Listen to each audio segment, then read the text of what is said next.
प्रिय विद्यार्थियों, मैं doctor Vinita Nirban, MLV government college Bhilwara. पूर्व के व्याख्यान में हमने स्वर्णमान के प्रकार के अंतर्गत 3 प्रकारों का अध्ययन किया। आज उसी कड़ी में हम स्वर्णमान के प्रकार में चौथा प्रकार स्वर्ण कोषमान का अध्ययन करेंगे। वास्तव में स्वर्ण कोषमान को स्वर्ण निधिमान या स्वर्ण प्रारक्षण मान भी कहा जाता है। यह स्वर्ण विनिमय मान का भी एक संशोधित रूप है। इस मान का विकास 1936 में प्रारंभ में हुआ, जो 1936 से 1939 तक पश्चिमी राष्ट्रों में विदेशी विनिमय दरों में स्थायित्व के लिए अपनाया गया।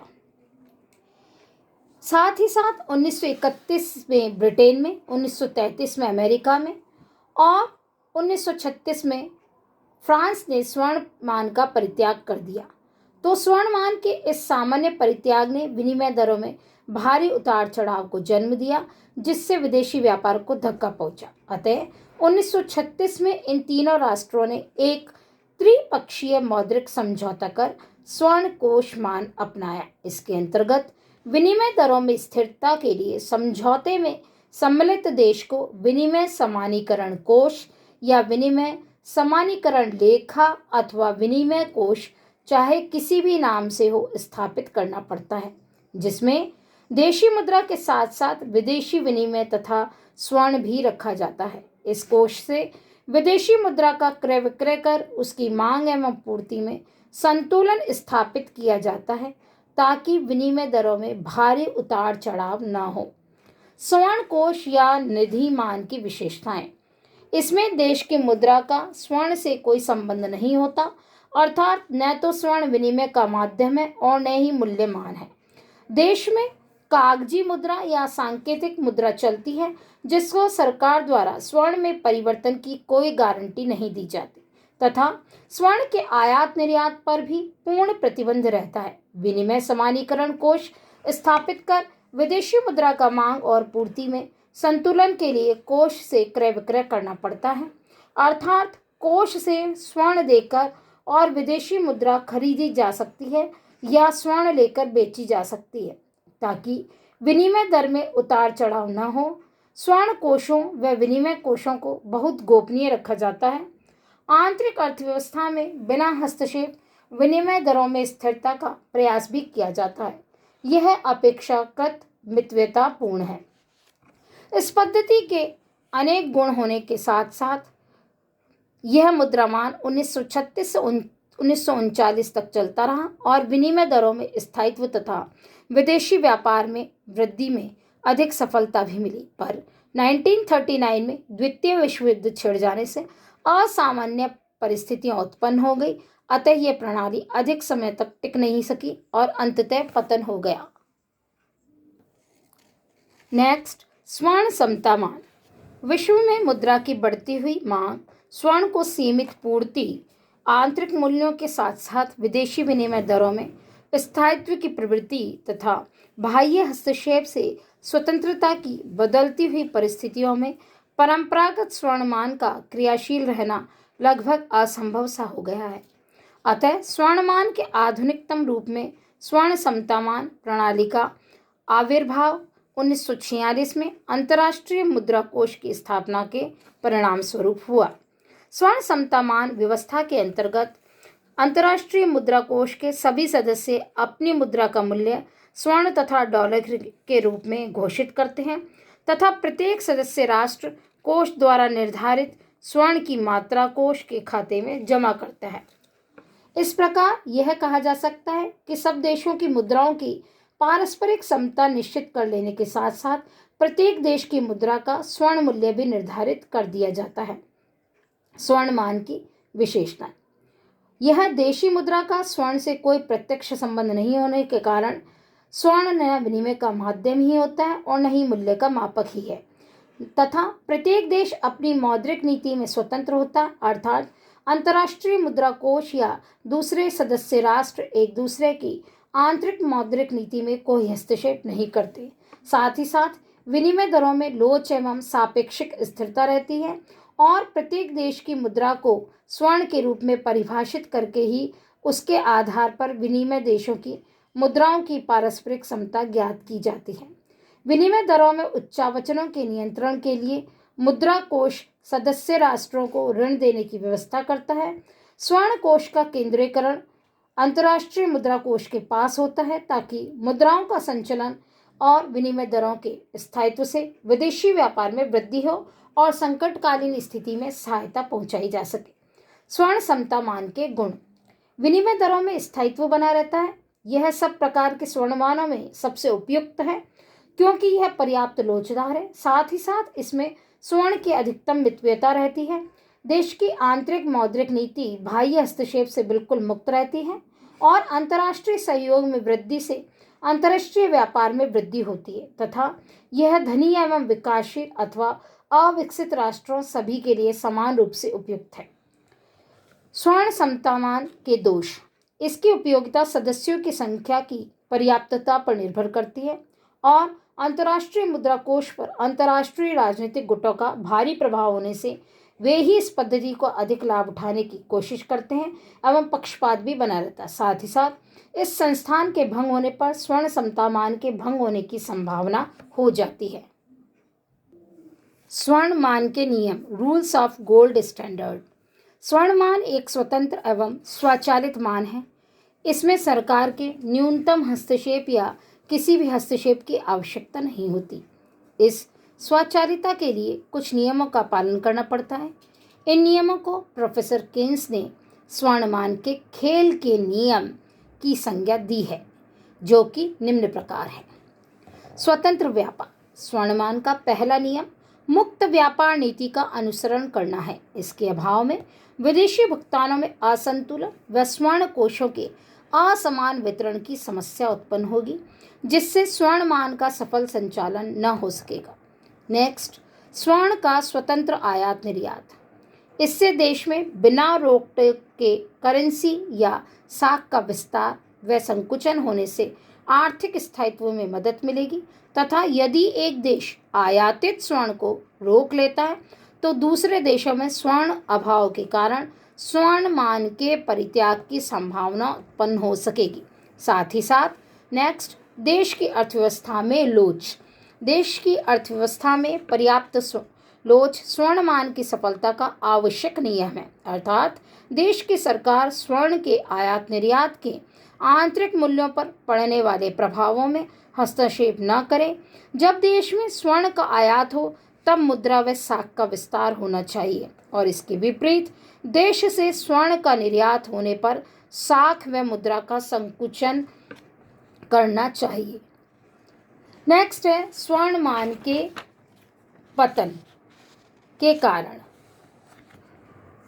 पुनर्स्थापित स्वर्णमान जिन असाधारण एवं प्रतिकूल आर्थिक परिस्थितियों में संचालित किया जा रहा था, अधिक समय तक नहीं चल सका। इसका इतिहास अल्पकालीन तथा असफलताओं से परिपूर्ण रहा। 1931 में इंग्लैंड ने सदा के लिए स्वर्णमान का परित्याग कर दिया और 1930 की विश्वव्यापी आर्थिक मंदी के पश्चात 1932 में अमेरिका ने तथा 1936 में फ्रांस ने स्वर्णमान का परित्याग कर दिया। यद्यपि इस बार स्वर्णमान के पतन का मुख्य कारण 1930 की विश्वव्यापी आर्थिक मंदी तो थी ही, साथ ही साथ दूसरे कारण भी थे जिन्होंने उसमें आग में घी का काम किया, जो निम्न प्रकार है। स्वर्णमान नियमों की अवहेलना। स्वर्णमान के सफल संचालन के लिए मुक्त व्यापार और अर्थव्यवस्था का लोचपूर्ण होना, स्वर्ण के आयात निर्यात पर किसी भी प्रकार का प्रतिबंध नहीं होना चाहिए, परंतु युद्धोत्तर काल में प्राय सभी राष्ट्रों ने अंतर्राष्ट्रीय व्यापार में अनेक प्रकार के प्रतिबंध लगा दिए। स्वर्ण के आयात के बाद उसके निर्यात को हतोत्साहित करने या रोकने के प्रयत्न किए गए। देश में आंतरिक कीमतों के लिए स्वर्ण के आने पर मुद्रा प्रसार व स्वर्ण के देश से बाहर जाने पर मुद्रा संकुचन नहीं होने दिया जाता था। इस प्रकार स्वर्ण की स्वचालिता का गुण समाप्त हो गया और अर्थव्यवस्था में लोच न होने से स्वर्णमान का परित्याग करना पड़ा। नेक्स्ट, स्वर्ण कोषों का असंतुलित वितरण। प्रथम विश्व युद्ध में अमेरिका की अर्थव्यवस्था पर अधिक बुरा प्रभाव न पड़ने तथा स्वर्णमान के नियमों का पूरी तरह पालन न करने से विश्व का लगभग 80% स्वर्ण अमेरिका और फ्रांस के पास केंद्रित हो गया। ऐसी स्थिति में अन्य राष्ट्रों के पास स्वर्ण कोषों की कमी हो गई और अधिक कमी को रोकने के लिए स्वर्ण निर्यात पर प्रतिबंध भी लगा दिए गए। अतः अंततः स्वर्णमान का परित्याग करना आवश्यक हो गया। नेक्स्ट, अल्पकाल एवं शरणार्थी पूंजी का आतंक। 1920 और 1930 के दशाक में संसार में अनेक देशों से आंतरिक कलह, अशांति, युद्ध व राजनीतिक आंदोलनों से विदेशी पूंजी का भय व्याप्त हो गया। अतः पूंजी को सुरक्षित स्थानों पर भेजने की चेष्टा बढ़ गई। इससे पूंजी का आवागमन अधिक तीव्र होने लगा, भुगतानों में जटिलता की समस्या उत्पन्न हो गई और पूंजी पर प्रतिबंधों ने अग्नि में घी का काम किया और अंततः स्वर्णमान का परित्याग करना आवश्यक हो गया। नेक्स्ट, आर्थिक राष्ट्रीयवाद का विकास। प्रथम विश्व युद्ध के बाद सभी राष्ट्रों में अपने स्वदेशी उद्योगों को प्रोत्साहन देने तथा संरक्षणात्मक नीति का अनुसरण करने की प्रवृत्ति बढ़ी, जो कि स्वर्णमान के नियमों के बिल्कुल विपरीत थी। अतः स्वर्णमान की स्वचालिता समाप्त हो गई। प्रोफेसर कॉल ने इस शब्द में इसके संदर्भ में ठीक ही कहा है, स्वर्णमान आवश्यक रूप से एक स्वतंत्र मान है। इसमें आर्थिक प्रतिबंध की उन विधियों को कोई स्थान नहीं जिनका उद्देश्य विनिमय संबंधी व्यापार में प्रतिबंध लगाना होता है। नेक्स्ट, क्षतिपूर्ति का स्वर्ण में भुगतान। प्रथम विश्व युद्ध में विजेता राष्ट्रों ने पराजित राष्ट्रों से युद्ध की क्षतिपूर्ति स्वर्ण में करने पर बल दिया। जर्मनी द्वारा क्षतिपूर्ति स्वर्ण में दिए जाने से जर्मनी के पास कोष इतने कम हो गए कि स्वर्ण मान को अपनाए रखना असंभव हो गया। अतः अमेरिका के पास स्वर्ण कोषों का केंद्रीकरण हो गया और दूसरे राष्ट्रों के पास स्वर्ण कोषों की कमी महसूस की जाने लगी। नेक्स्ट, 1929 की घातक मंदी। 1929 में बाल स्ट्रीट संकट से प्रारंभ होकर दावानल ज्वाला के समान सारे विश्व में फैल गई। कीमत स्तर में भारी गिरावट, उद्योगों को क्षति तथा अनेक बैंकों में फैले होने से जनता का विश्वास उठने लगा और उन्होंने देशों की मुद्रा को स्वर्ण में परिवर्तित करने की मांग की, परंतु सरकार स्वर्ण की बढ़ी हुई मांग को संतुष्ट करने में सर्वथा असमर्थ रही। अतः स्वर्णमान का परित्याग करना अनिवार्य से हो गया। नेक्स्ट, स्वर्णमान के विभिन्न रूप एवं हस्तक्षेप। युद्धोत्तर कालीन पुनर्स्थापित स्वर्णमान में अनेक रूप प्रचलित थे। अधिकांश देशों में स्वर्ण पाठमान और स्वर्ण विनिमयमान प्रचलन में था। सरकार का अत्यधिक नियंत्रण एवं हस्तक्षेप होने से स्वर्ण चलनमान में स्वचालिता का नितांत अभाव हो गया और ऐसी स्थिति में स्वर्णमान परित्याग करने के लिए देशों को बाध्य होना पड़ा। नेक्स्ट, अंतर्राष्ट्रीय ऋणों के भुगतान की समस्या। युद्धकाल में अमेरिका से मित्र राष्ट्रों ने भारी मात्रा में कर्ज लिया तथा युद्धोत्तर काल पुनर्निर्माण में भी ऋणों की आवश्यकताएं बढ़ गई। अमेरिका को भारी मात्रा में ब्याज व मूल की वापसी स्वर्ण के रूप में करनी पड़ रही थी। इससे ऋणी राष्ट्रों के पास स्वर्ण कोषों में निरंतर कमी होती गई और अमेरिका के पास असीमित मात्रा में स्वर्ण एकत्रित हो गया। अतः अनेक देशों को स्वर्णमान का परित्याग करने के लिए प्रेरित होना पड़ा। नेक्स्ट, अंतर्राष्ट्रीय ऋण व्यवस्था में शिथिलता। युद्ध पूर्व स्वर्णमान की सफलता देशों के बीच उपयुक्त ऋण व्यवस्था में निहित थी।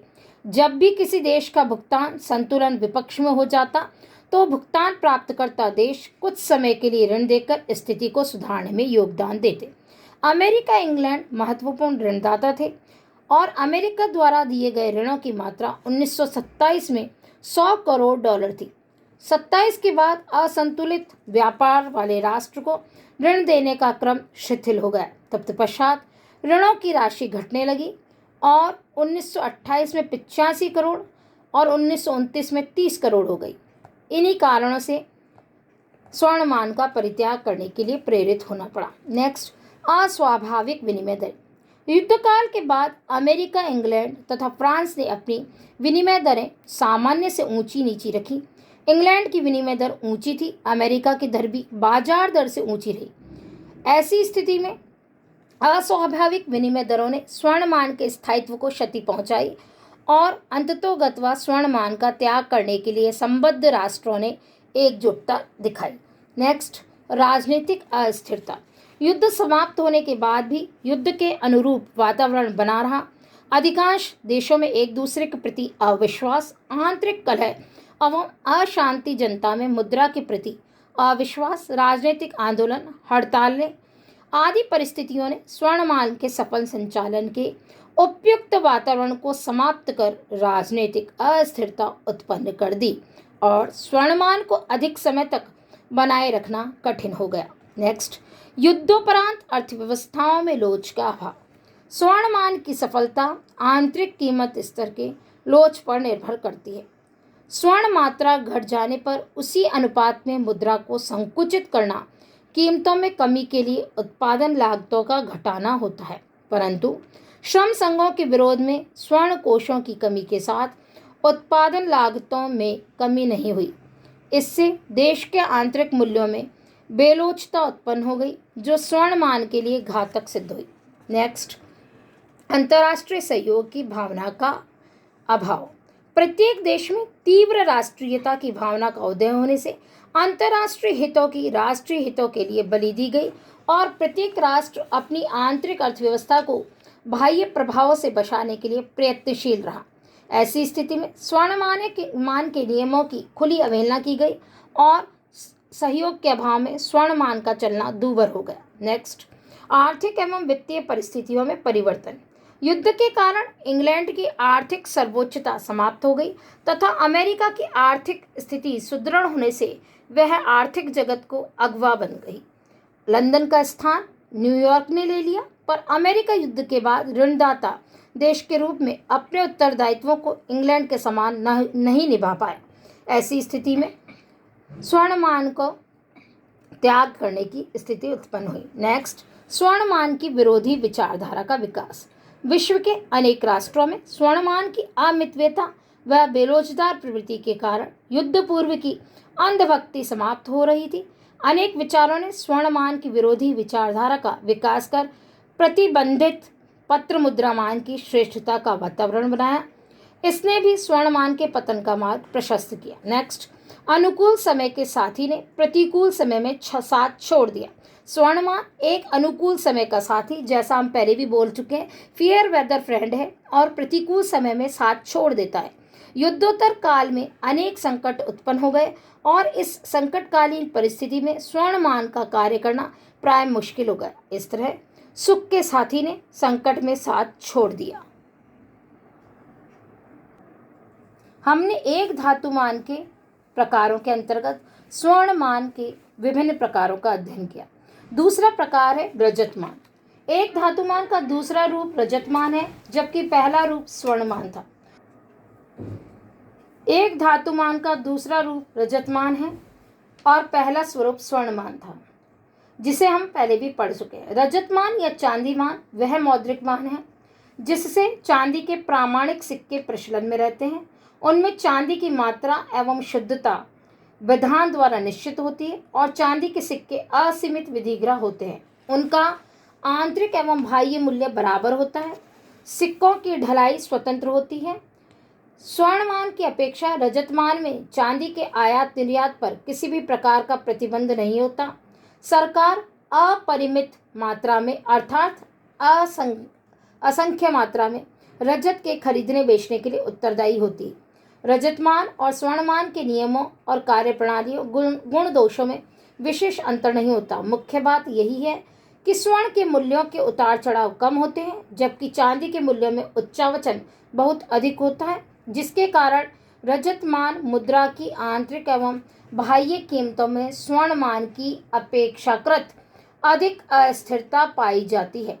रजतमान स्वर्णमान की अपेक्षा अधिक मितव्यतापूर्ण एवं लोचदार होते हुए भी मूल्यों की अस्थिरता के कारण लोकप्रिय न हो सका और फिर भी इसे गरीब राष्ट्रों ने अपनाया।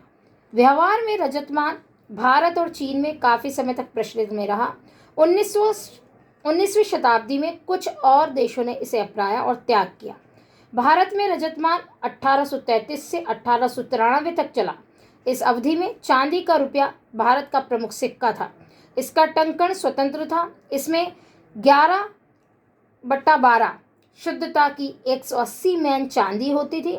1874 तक रजतमान सुचारू रूप से चलता रहा, पर 1870 से ही रजत के मूल्यों में भारी गिरावट आई।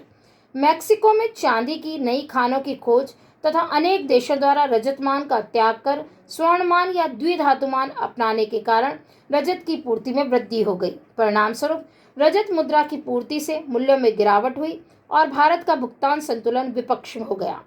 होम चार्जेज के कारण बजट में घाटा आदि से हर्षल कमेटी की सिफारिशों में रजत मान को 1893 में त्याग कर स्वर्ण विनिमय मान अपनाया गया।